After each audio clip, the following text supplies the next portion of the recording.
Saya Ninyoman Suryani. Saya lahir dan besar di Denpasar.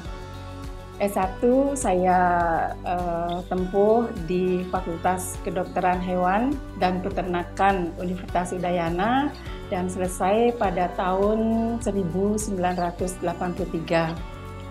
Tahun 1986 saya diterima menjadi dosen di Universitas Udayana dan ditempatkan di Fakultas Peternakan. Kemudian saya melanjutkan menempuh pascasarjana di IPB Bogor dan selesai pada tahun 1994. Nah, kembali lagi ke Universitas Udayana, saya menempuh program doktor di pascasarjana Universitas Udayana dan selesai pada tahun 2012.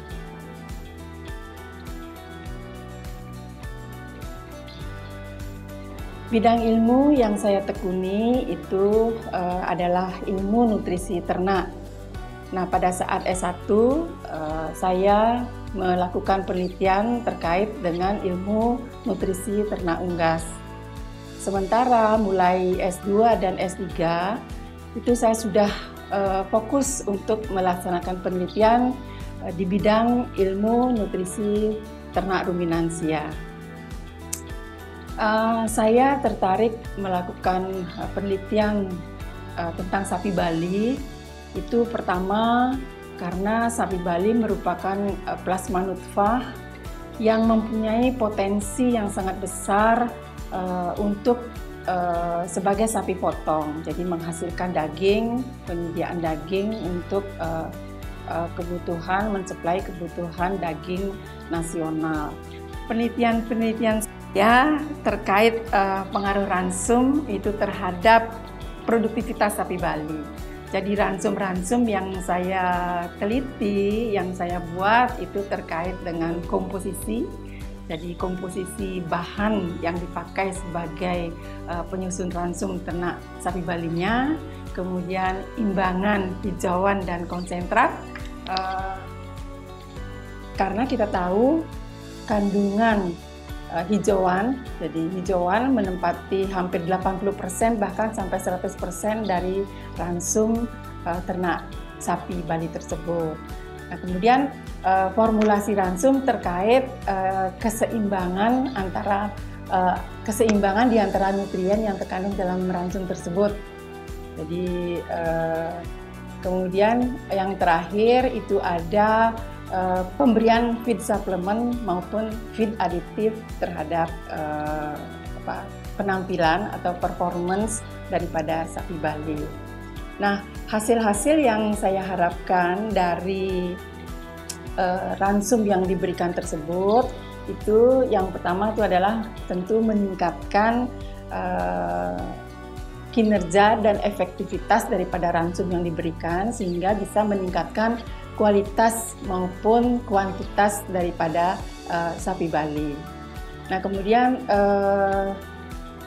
terkait pengaruh ransum tersebut kita melihatnya pada fermentasi di dalam rumen.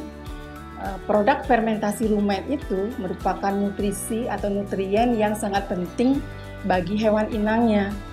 Bahkan protein-protein yang berasal dari mikroorganisme di dalam rumen itu mampu mensuplai kebutuhan asam amino hewan inang hampir sampai 90%.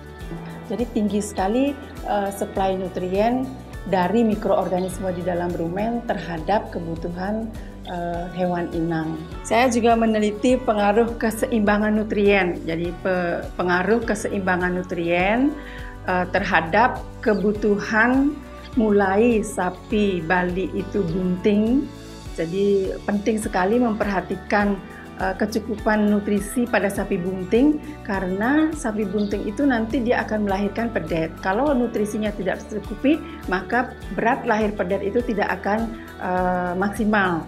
Jadi dengan kecukupan nutrien yang diperoleh, maka berat badan pedet anak sapi tersebut bisa menjadi lebih tinggi, kemudian produksi susu induk juga menjadi lebih banyak.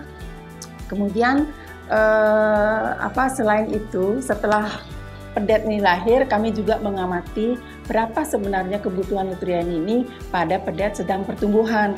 Jadi dari dia lahir, kemudian pertumbuhan, sampai pada sapi-sapi darah yang siap bunting. Karena mempersiapkan sapi darah siap bunting itu juga penting nutrisi yang dibutuhkan.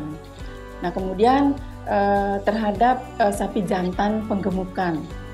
Jadi kita penting sekali juga menyusun kebutuhan nutrien sapi jantan penggemukan sehingga pertambahan berat badan yang dihasilkan bisa kita capai dalam waktu yang relatif singkat. Nah, yang baru-baru ini saya lakukan penelitian itu terkait dengan penambahan atau suplementasi jagung terhadap kualitas daging sapi Bali. Karena kita tahu jagung itu adalah merupakan biji-bijian sebagai sumber energi.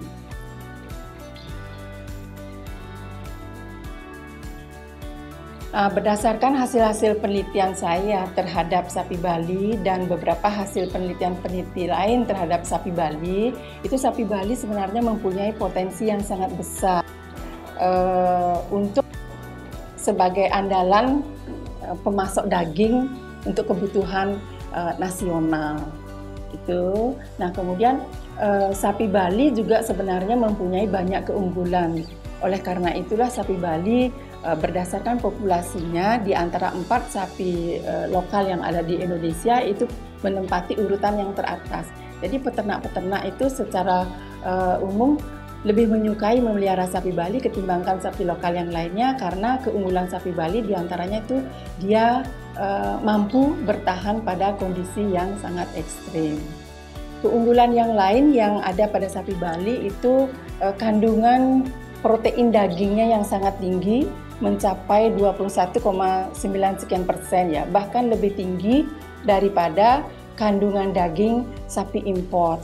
Tapi seperti hotel, restoran itu lebih suka dengan daging sapi import karena daging sapi import itu dia lebih strukturnya lebih lembut, kemudian dia mengandung marbling.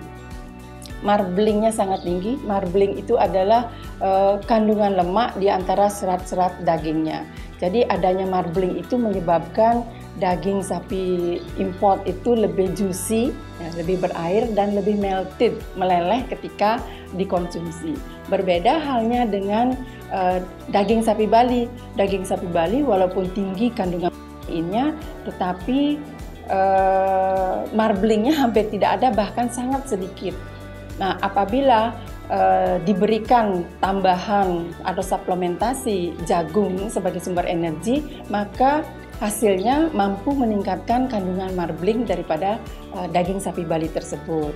Jadi karena sedikitnya marbling itulah dikatakan daging sapi Bali itu alot. Nah, kalau misalnya peruntukan daging sapi Bali dipakai sebagai stik ya memang kurang tepat karena strukturnya yang keras. Tapi apabila dipakai sebagai rendang itu sangat bagus karena apabila dimasak dalam waktu yang cukup lama tidak akan hancur seperti itu. Ya. Nah, berdasarkan hasil tes organoleptik, uji organoleptik yang saya dapatkan terhadap beberapa responden terkait aroma, struktur, keempukan, dan rasa daripada daging sapi Bali ini, hasilnya justru responden itu sangat menyenangkan atau menyenangi memilih daging sapi Bali ketimbang daging sapi import. Nah, itu nilainya lebih tinggi pada sapi Bali. Nah, oleh karena itulah saya ingin merekomendasikan itu daya dukung Bali itu sebenarnya masih sangat tinggi untuk pengembangan maupun peningkatan daripada populasi sapi Bali ini. Tentu dorongan dan dukungan kepada peternak agar dia mau memelihara sapi Bali perlu dilakukan, jadi melalui kebijakan-kebijakan strategis maupun difusi hasil-hasil riset yang sudah dilakukan dan terbukti mampu meningkatkan kualitas maupun populasi daging Bali.